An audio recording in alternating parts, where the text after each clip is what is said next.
നമസ്കാരം. രഞ്ജിനി ഹരിദാസ് അടക്കമുള്ള കേരളത്തിൽ നിന്നുള്ള ഒരുപറ്റം അവതാരകരും സെലിബ്രിറ്റികളും ഒക്കെ കേരളത്തിൽ നിന്നല്ല, ഇന്ത്യയുടെ പല ഭാഗത്തു നിന്നുണ്ട്. അവരൊക്കെ ജന്തർ മന്ദറിൽ നടക്കുന്ന പാർട്ടികൾ തുടങ്ങി വെച്ച സമരം, ആ സമരത്തിൽ പിന്തുണ കൊടുക്കാൻ അല്ലെങ്കിൽ അതിൽ പങ്കെടുക്കാനൊക്കെ അവിടെ എത്തുന്നത് പണം വാങ്ങിയിട്ടാണ് അല്ലെങ്കിൽ പണം മോഹിച്ചിട്ടാണ് എന്ന രീതിയിലുള്ള ഒരു പ്രഖ്യാപനമാണ് കഴിഞ്ഞ ദിവസം ചാനലുകൾക്ക് മുന്നിൽ BJP-യുടെ സംസ്ഥാന ഉപാധ്യക്ഷനായിട്ടുള്ള ഗോപാലകൃഷ്ണൻ പങ്കുവയ്ക്കുന്നത് കേട്ടത്. ഇപ്പൊ സമരത്തോടുള്ള താല്പര്യമല്ല, പണത്തോടുള്ള ആർത്തിയാണത്. അവരൊക്കെ പണം മേടിച്ചെന്നാണോ സാറ് പറഞ്ഞത്? എന്താ വിഷയം? ഞാൻ 100% രഞ്ജിനി അങ്ങനത്തെ ഒരാളാണോ ശരിക്കും? ഞാൻ രഞ്ജിനി ഹരിദാസായിട്ട് എനിക്ക് പേഴ്സണൽ ബന്ധങ്ങളൊന്നുമില്ല, അങ്ങനെ ആളാണെന്ന് അറിയാൻ. പക്ഷെ എന്തോ ഒരു മാനുഷികമായിട്ടുള്ള ബന്ധങ്ങളുണ്ടെങ്കിൽ ആശാ വർക്കേഴ്സിന്റെ സമരവും കേരളത്തിൽ നിരവധി സമരങ്ങൾ നടന്നപ്പോൾ കാണാത്ത ആളുകൾ വളരെ പെട്ടെന്ന് ഓടി പാറ്റയാണ് പല്ലിയാണെന്ന് പറഞ്ഞ് പോണെങ്കിൽ അതിന്റെ പിന്നിൽ വളരെ കൃത്യമല്ലേ കാര്യങ്ങൾ. സത്യത്തിൽ ലജ്ജ തോന്നുകയാണ്, അല്ലെങ്കിൽ എന്താണ് ഇങ്ങനെയെന്ന് തോന്നുകയാണ്. ഒന്ന് പ്രതികരിക്കണമല്ലോ. ഏതാനും ദിവസങ്ങൾക്ക് മുമ്പാണ് കഴിഞ്ഞ തെരഞ്ഞെടുപ്പിൽ BJP തെരഞ്ഞെടുപ്പ് ഫണ്ട്, BJP-ന്റെ ചില നേതാക്കൾ തെരഞ്ഞെടുപ്പ് ഫണ്ട് അടിച്ചു മാറ്റിയതുമായി ബന്ധപ്പെട്ടിട്ടുള്ള വാർത്തകൾ വന്നത്. അതേക്കുറിച്ച് നമുക്കറിയാം. അതിന് തൊട്ടു മുമ്പാണ് അവിടെ ഡൽഹിയിൽ അല്ലെങ്കിൽ ഉത്തരേന്ത്യയിൽ രാമക്ഷേത്രത്തിന്റെ കാര്യം. രാമക്ഷേത്രത്തിൽ തന്നെ പണം അടിച്ചു മാറ്റിയത്, ഭക്തർ കൊടുത്തിട്ടുള്ള പണം അടിച്ചു മാറ്റിയിട്ടുള്ളത്. അതിനുശേഷം അത് ഹിന്ദുവിന്റെ പണം ഹിന്ദുക്കൾ കൊണ്ടുപോയി അതിന് മറ്റുള്ളവർ ഇടപെടേണ്ട എന്ന രീതിയിലുള്ള പ്രഖ്യാപനങ്ങളൊക്കെ വന്നത്. അവിടെ ഹിന്ദുവിനെ കയറ്റി, കള്ളന്മാരെ ഹിന്ദുവാക്കി മാറ്റി. അവിടെ എല്ലാം ഹിന്ദുവിന്റെ പെരടിക്ക് കൊണ്ടുവന്നു കഴിഞ്ഞാൽ അത് പിന്നെ അങ്ങ് ഒതുങ്ങിക്കോളുമല്ലോ എന്നൊരു തോന്നല്. ഇത് അങ്ങനെ ആക്കാൻ പറ്റുന്നില്ല. ജന്തർ മന്ദറിലെ കേസ് അങ്ങനെ ആക്കാൻ പറ്റാത്തതുകൊണ്ടാണ് തോന്നുന്നു ഇപ്പൊ തൽക്കാലം അങ്ങനെ ആകാത്തത്. അധികം വൈകാതെ അങ്ങനെ എത്തുമെന്ന് കരുതാം. യഥാർത്ഥത്തിൽ എന്താണ് ജന്തർ മന്ദറിലെ വിഷയം? ജന്തർ മന്ദർ എന്നല്ല, കേരളം അടക്കമുള്ള എല്ലാ സംസ്ഥാനങ്ങളിലും 3 വിഭാഗം ആൾക്കാരാണ് ഉള്ളത്. 1 ഭരണകൂടത്തിനോടനുബന്ധിച്ച് നിൽക്കുന്ന ആൾക്കാർ, 2 ഭരണവിരുദ്ധതയുള്ള ആൾക്കാർ, 3 നിഷ്പക്ഷപാതികളായിട്ടുള്ള ആൾക്കാർ. അത് ഏതൊക്കെ രാഷ്ട്രീയ പാർട്ടിയിൽ നോക്കിയാൽ അങ്ങനെ ഉണ്ടാകുക. നമുക്കറിയാലോ, 1ാം 2ാം പിണറായി സർക്കാരുകൾ വരുന്നതിന് മുമ്പ് കേരളത്തിൽ ഒരു ഭരണം കഴിഞ്ഞാൽ അടുത്ത കക്ഷി ഭരണം, ഇങ്ങനെയായിരുന്നു പോയിരുന്നത്. എന്നാൽ ഓരോ ഭരണം മാറി വരുമ്പോഴും അവരുടെ അംഗങ്ങളുടെ കാര്യത്തിൽ, പാർട്ടി അംഗങ്ങൾ അല്ല അനുഭാവികളുടെ എണ്ണത്തിൽ വ്യത്യാസമൊന്നും വന്നിരുന്നില്ല. കോൺഗ്രസിന്റെ അനുഭാവികൾ അവിടെ ഉണ്ട്, ഇപ്പുറത്ത് സഖാക്കളുടെ അനുഭാവികൾ അവിടെയുണ്ട്. ഇതിനിടയിൽ രണ്ടിലും പെടാത്ത കുറെ നിഷ്പക്ഷപാതികളായിട്ടുള്ള കുറെ ആൾക്കാർ വളരെ കൂടുതലുണ്ട്. അവരാണ് അങ്ങോട്ടും ഇങ്ങോട്ടും മാറി വോട്ട് ചെയ്ത് 2 വിഭാഗക്കാരെയും ജയിപ്പിച്ചുകൊണ്ടിരുന്നത്. അതിലൊരു മാറ്റമാണ് കഴിഞ്ഞ സർക്കാരിന്റെ കാലത്തുണ്ടായത്. അതില് വൻ പരാജയമായതുകൊണ്ടാണ്, ഇപ്പൊ പിണറായി സർക്കാർ വൻ പരാജയമായി എന്ന് ജനങ്ങൾക്ക് തോന്നിയത് കൊണ്ടാണ് അവരും അതേപോലെ ഇടതുപക്ഷ അനുഭാവികളായിട്ടുള്ള കുറെ പേരും അവരുടെ പാർട്ടിയെ ഒന്ന് ശുദ്ധിയാക്കി എടുക്കാൻ വേണ്ടിയിട്ട് ഒന്ന് മാറി ചിന്തിച്ചിട്ട് ഇപ്പൊ VD സതീശൻ സർക്കാരിനെ അധികാരത്തിലേറ്റിയിരിക്കുന്നത്. ഇതാണ് ജനമനസ്സ്. അതുപോലെ തന്നെയാണ് ഡൽഹിയിൽ. ഇന്ത്യയിൽ വികസന പ്രവർത്തനങ്ങൾ ഇല്ല എന്നല്ല പറയുന്നത്. ഇന്ത്യയിൽ മറ്റൊരു കാലത്തും ഉണ്ടാക്കാത്ത രീതിയിലുള്ള റോഡുകളും പാലങ്ങളും മറ്റ് വികസന പ്രവർത്തനങ്ങളും നടക്കുന്നുണ്ട്. പക്ഷെ നമ്മൾ മനസ്സിലാക്കേണ്ടത്, ഭാരതം പോലെയുള്ള ഒരു രാജ്യത്ത് അല്ലെങ്കിൽ കേരളം പോലെയുള്ള സംസ്ഥാനത്ത് ഇവിടെ വികസന പ്രവർത്തനങ്ങൾ നടക്കുന്നുണ്ടെങ്കിൽ അതിനോടൊപ്പം അഴിമതിയുമുണ്ട് എന്നാണ്. അല്ലാതെ വികസന പ്രവർത്തനങ്ങൾ മാത്രമല്ല നടക്കുന്നത്. വികസന പ്രവർത്തനം നടക്കുമോ, അതിന്റെ മറുഭാഗത്ത് കമ്മീഷനുണ്ട്, അഴിമതിയുണ്ട്, വൻപിച്ച അഴിമതിയുണ്ട്. അത് ഏത് പദ്ധതി എടുത്തു നോക്കിയാലും എത്ര ഇല്ല എന്ന് പറഞ്ഞാലും ഉണ്ട്. അതുകൊണ്ടാണ് ഇപ്പൊ ഞാനൊരു ഉദാഹരണം പറയാം. ഇപ്പൊ 20, 22 വയസ്സിൽ ഏതെങ്കിലും ഒരു പാർട്ടിയുടെ പ്രാഥമിക മെമ്പർഷിപ്പ് പോലും ഇല്ലാതെ തന്നെ അനുഭാവിയായിട്ട് കയറുന്ന ഒരാള്, അല്ലെങ്കിൽ ഒരു ലോക്കൽ കമ്മിറ്റിയിലെങ്ങാനും ഒരു മെമ്പറായിട്ട് കയറുന്ന ഒരാള് ഒരു 55, 60 വയസ്സാകുമ്പോൾ മൾട്ടി മില്യണറായിട്ട് മാറുന്ന അതുകൊണ്ടാണ്. ഏത് പാർട്ടിയിലായാലും ഈ പണം എവിടെന്നാ വരുന്നത്? ഈ രീതിയിൽ പണം അടിച്ചു മാറ്റിയിട്ടും അതുപോലെ തെരഞ്ഞെടുപ്പ് ഫണ്ട് മുക്കിയിട്ടും മറ്റ് പദ്ധതികളിൽ നിന്നുള്ള വിഹിതങ്ങൾ, കമ്മീഷനുകൾ അടിച്ചു മാറ്റിയിട്ടൊക്കെ തന്നെയാ. ഇപ്പൊ വയനാട് ഫണ്ട് നമുക്കറിയാലോ. വയനാട് കെട്ടിട നിർമ്മാണവുമായിട്ട് ബന്ധപ്പെട്ട് അവിടെ മുസ്ലിം ലീഗ് ഉണ്ടാക്കി കൊടുത്തതിനേക്കാൾ ചെറിയ വീടാണ് ഇടതുപക്ഷ സർക്കാർ ഉണ്ടാക്കി കൊടുക്കുന്നത്, അവർ തുടങ്ങി വെച്ചത്. എന്നാൽ മറ്റൊരു ഉണ്ടാക്കി കൊടുക്കുന്നതിനേക്കാളും 10 ലക്ഷം രൂപ കൂടുതലായി ഇവർക്ക്.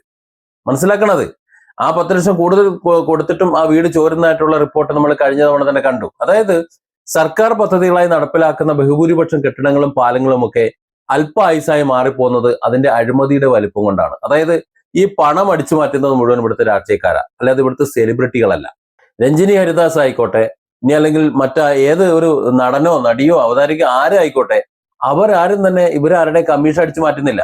അവർ അധ്വാനിച്ചിട്ട്, അതായത് അവർ ചാനൽ പരിപാടി അവതരിപ്പിച്ചിട്ടോ അല്ലെങ്കിൽ എവിടെയെങ്കിലും ആഗ്രഹം ചെയ്തിട്ടോ അല്ലെങ്കിൽ അഭിനയിച്ചിട്ടോ മറ്റെന്തെങ്കിലും ചെയ്തിട്ടോ ഒക്കെ അവർ സ്വന്തമായിട്ട് അധ്വാനിച്ചുണ്ടാക്കുന്ന കാശാണത്. അതുകൊണ്ട് ആ അധ്വാനിക്കുന്ന കാശിന്റെ വില അവർക്കറിയാം.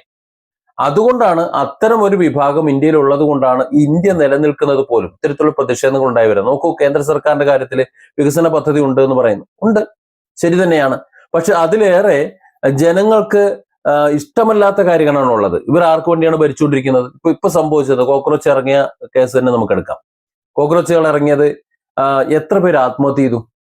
ഒരു നീറ്റ് പരീക്ഷയ്ക്ക് പഠിക്കാന്ന് പറഞ്ഞു കഴിഞ്ഞാൽ 1-2 കൊല്ലമായിട്ട് കുട്ടികളങ്ങ് പ്രിപ്പയർ ചെയ്യുന്ന ഇരുന്നങ്ങോട്ട് പഠിക്കുകയാണ്. അങ്ങനെ പഠിച്ച് എല്ലാം പഠിച്ചിട്ട് കൃത്യമായി അവർ പരീക്ഷ എഴുതി, നല്ല രീതിയിൽ പരീക്ഷ എഴുതി, റാങ്കോടുകൂടി ജയിക്കുമെന്ന് അവർ ഉറപ്പാക്കി. അങ്ങനെ ഉറപ്പാക്കിയപ്പോഴാണ് ഏതോ 2 പോത്തൻകോടന്മാർക്ക് വേണ്ടിയിട്ട് അവർ ചോദ്യപേപ്പർ ചോർത്തി കൊടുത്തിട്ട് ഈ എല്ലാ ആൾക്കാരുടെയും പരീക്ഷ അങ്ങോട്ട് റദ്ദാക്കിയത്. ആ പരീക്ഷ പേപ്പർ ചോർത്തി ആർക്കെങ്കിലും കിട്ടിയിട്ടുണ്ടെങ്കിൽ അവരുടെ പരീക്ഷ മാത്രം റദ്ദാക്കിയാൽ പോരെ? ഈ മുഴുവൻ ആൾക്കാരുടെയും പരീക്ഷ റദ്ദാക്കേണ്ട ആവശ്യമുണ്ടോ? അപ്പൊ പരീക്ഷ പേപ്പർ ചോർന്നു പോയി എന്ന് പറയും. എന്നിട്ട് അതിനൊരു പ്രഹസന നാടകമായിട്ട് ഇപ്പൊ അതിനുശേഷം പരീക്ഷ നടന്നപ്പോഴത്തേക്ക് ടെലഗ്രാം സോഷ്യൽ മീഡിയ പോലും പൂട്ടുന്ന ഒരു സാഹചര്യം ഉണ്ടായി. ഇതൊക്കെ ആരെ ബോധിപ്പിക്കാൻ വേണ്ടിയിട്ടാണ്? അതായത് കുറെ ആൾക്കാർ മരണപ്പെട്ടു പോയപ്പോ, ആത്മഹത്യ ചെയ്തു പോയപ്പോ ആ വീട്ടുകാരുടെ പ്രതീക്ഷയാണ് അസ്തമിച്ചത്. ആ വീട്ടുകാർ ഈ കുട്ടികളിലാണ് പ്രതീക്ഷ അർപ്പിച്ചിരുന്നത്. ഇത്രയും കാലം അവർ പഠിപ്പിച്ച് ഈ വളർത്തി കൊണ്ടുവന്നത് എന്തിനാ? അവരൊരു പ്രതീക്ഷയല്ലേ? ഒരു രാഷ്ട്രത്തിന്റെ സ്വപ്നങ്ങളും കൂടിയല്ലേ അസ്തമിച്ചു പോയത്? അപ്പോൾ അത്തരത്തിലൊരു പരിപാടി നടക്കുമ്പോൾ, ഒരു പ്രതിഷേധം നടക്കുമ്പോൾ അതിൽ ഈ രാജ്യസ്നേഹമുള്ളവർ പോകും. അത് ഇപ്പൊ നരേന്ദ്രമോദി സർക്കാർ അവിടെ ഭരിക്കുന്നെന്ന് പറഞ്ഞാൽ പൂർണ്ണമായും 100% ജനങ്ങൾക്ക് വേണ്ടി ഭരിക്കുകയാണെന്ന് പറയാൻ ഇവിടെ ആർക്കും പറ്റൂല, BJP-ക്കാർക്കും പറ്റൂല. കുറച്ച് കാര്യങ്ങൾ ചെയ്യുന്നുണ്ട്, കാര്യം ശരി തന്നെ. ഇപ്പൊ പെട്രോളിന്റെ കാര്യം എടുത്തു നോക്ക്. ഈ പെട്രോൾ ഇന്ത്യയിലെ മുഴുവൻ ആൾക്കാരെയും ചതിക്കാനും പറ്റിക്കാനും വഞ്ചിക്കാനും വേണ്ടിയല്ലേ ഉണ്ടാക്കി വെച്ചേക്കണേ. അവരുടെ ബന്ധുക്കളും സ്വന്തക്കാരും അതുപോലെ കൂട്ടുകാരുമായിട്ടുള്ള കുറച്ചു പേരുടെ പോക്കറ്റിലേക്ക് പോകാൻ വേണ്ടിയിട്ട് ഇന്ത്യയിലെ 145 കോടി ജനങ്ങളെ പറ്റിക്കുകയല്ലേ. ഇതുപോലുള്ള സമരങ്ങൾ ഉയർന്നു വരണം. പക്ഷേ അത്തരത്തിൽ സമരങ്ങൾ ഉയർന്നു വന്നാൽ അതിനെ അടിച്ചമർത്തി, അതിനെ ആര് തന്നെ ആയിരുന്നാലും, ഏത് നേതാവായിരുന്നാലും, എത്ര തന്നെ വളർന്ന ആളായാലും ശരി തന്നെ, അല്ലെങ്കിൽ എത്ര തന്നെ പ്രശസ്തിയുള്ളവരായാലും, എത്ര സ്വാധീനമുള്ളവരായാലും, അവരെ പോലീസിനെ കൊണ്ട് അടിച്ച് ശരിയാക്കിയിട്ട് ഒരു ഏകാധിപതി ഭരണം ഇനി ഞങ്ങൾ ഇവിടെ തീരുമാനിക്കും എന്ന് തീരുമാനിക്കാനുള്ള ലെവലിലേക്ക് BJP ഇവിടെ എത്തിക്കഴിഞ്ഞു. ഇനി ആരും സംസാരിച്ചിട്ട് കാര്യമൊന്നുമില്ല. ഈ കോക്രോച്ചിന്റെ സമരവും എല്ലാവരും സമരവും വെറുതെയാണ്. നമുക്കറിയാലോ, മുമ്പ് കേരളത്തിൽ ഒരു വണ്ടി ആക്സിഡന്റ് ഉണ്ടായാൽ അല്ലെങ്കിൽ അതുപോലെ എന്തെങ്കിലും ഉണ്ടായാൽ ആഭ്യന്തരമന്ത്രി രാജിവെക്കണം അല്ലെങ്കിൽ ഗതാഗത വകുപ്പ് മന്ത്രി രാജിവെക്കണം എന്ന് പറഞ്ഞു കഴിഞ്ഞാൽ ആ പ്രതിഷേധം മൂത്തിട്ട് രാജി പ്രഖ്യാപിക്കുമായിരുന്നു ഇവിടെ. പണ്ട് കേന്ദ്രത്തിലും അത് തന്നെയായിരുന്നു അവസ്ഥ. പക്ഷേ ഒരു രാജ്യത്തിന്റെ തന്നെ മുഴുവൻ വിദ്യാഭ്യാസ മേഖലയും തകർത്ത് തരിപ്പണമാക്കി കുറെ അധികം വിദ്യാർത്ഥികൾ ആത്മഹത്യ ചെയ്യേണ്ടി വന്ന ഒരു കെടുകാര്യസ്ഥത നടന്നിട്ട് അതിന് ഉത്തരവാദിയായിട്ടുള്ള ആ സ്ഥാനത്തിരിക്കുന്ന വിദ്യാഭ്യാസ മന്ത്രി രാജിവെച്ച് പോണമെന്ന് പറഞ്ഞപ്പോ അതിനെ പ്രതിരോധിച്ചുകൊണ്ട് ആ കുറ്റം ചെയ്തിട്ടുള്ള ആ ആളെ, ആ പ്രതിസ്ഥാനത്ത് നിൽക്കുന്ന ആളെ സംരക്ഷിക്കാനാണ് ഈ സർക്കാർ ഈ കണ്ട കാര്യങ്ങൾ മുഴുവൻ കാട്ടിക്കൂട്ടുന്നത്. അല്ലാതെ എന്തിനാണ്? അതിൽ നിന്ന് നമുക്ക് തരുന്ന പാഠം എന്ന് പറഞ്ഞാൽ ഞങ്ങൾ ഇവിടെ തോന്നിയതുപോലെ ഭരിക്കും. ഇപ്പൊ 2 പാഠമുണ്ട്. ഒന്ന് വിദ്യാഭ്യാസ മേഖലയിലുള്ളത്, 2 പെട്രോളിന്റെ മേഖലയിലുള്ളത്. ഇത് രണ്ടും ജനവിരുദ്ധമല്ലേ? ഈ ജനവിരുദ്ധമായതോ അല്ലാത്തോ കാര്യങ്ങൾ ഞങ്ങൾക്ക് തോന്നിയത് ഞങ്ങൾ നടപ്പിലാക്കും.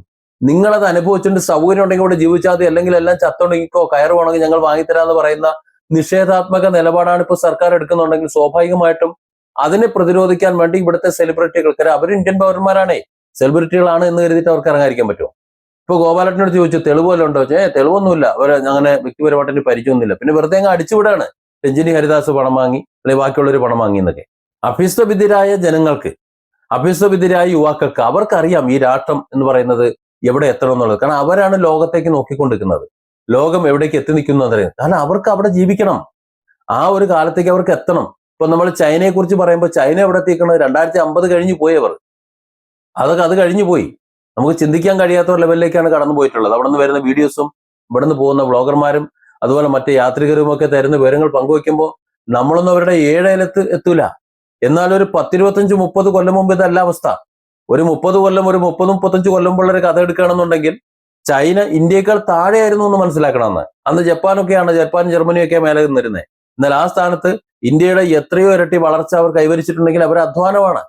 അവിടുത്തെ ജനങ്ങളെ ചേർത്ത് നിർത്തിക്കൊണ്ട് പണിയെടുക്കുന്ന പരിപാടിയാ. എന്നാൽ ഇവിടെ അതില്ല.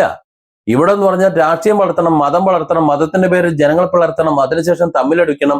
അവരെങ്ങനെ തമ്മിലടിച്ചുകൊണ്ടിരിക്കുമ്പോൾ ഇവിടെ തെരഞ്ഞെടുപ്പ് ഫണ്ടായാലും അല്ലെങ്കിൽ ഇവിടുത്തെ വികസനത്തിന് വേണ്ടിയിട്ട് ജനങ്ങൾ കൊടുക്കുന്ന നികുതി പണത്തിന്റെ ഫണ്ടായാലും, ഇനി അതല്ല എന്നുണ്ടെങ്കിൽ സ്വന്തം താല്പര്യങ്ങൾ നിലനിർത്താൻ വേണ്ടി നടപ്പിലാക്കാൻ വേണ്ടി ഇവിടുത്തെ കോർപ്പറേറ്റ് കൊടുക്കുന്ന ഫണ്ടായാലും ഇതെല്ലാം വാങ്ങി കീശയിൽ വെച്ചുകൊണ്ട് ഇങ്ങനെ അർമാദിച്ച് നടക്കണം, ഈ ജനങ്ങളെ മുഴുവൻ വഞ്ചിക്കണമെന്ന് കരുതി ഇരുന്നു കഴിഞ്ഞാൽ സ്വാഭാവികമായിട്ടും ഇങ്ങനെയുള്ള വാക്കുകൾ പുറത്തു വരും. അങ്ങനെ മാത്രമേ BJP ഉപാധ്യക്ഷന്റെ, കേരള ഉപാധ്യക്ഷന്റെ വാക്കുകൾ കേൾക്കുമ്പോൾ ഇപ്പോ കേരളത്തിലെ ജനങ്ങൾക്ക് തോന്നുള്ളൂ, അതായത് നിഷ്പക്ഷമതിയായിട്ടുള്ള ജനങ്ങൾക്ക് തോന്നുള്ളൂ. Different angles. Don't forget to subscribe and support this channel.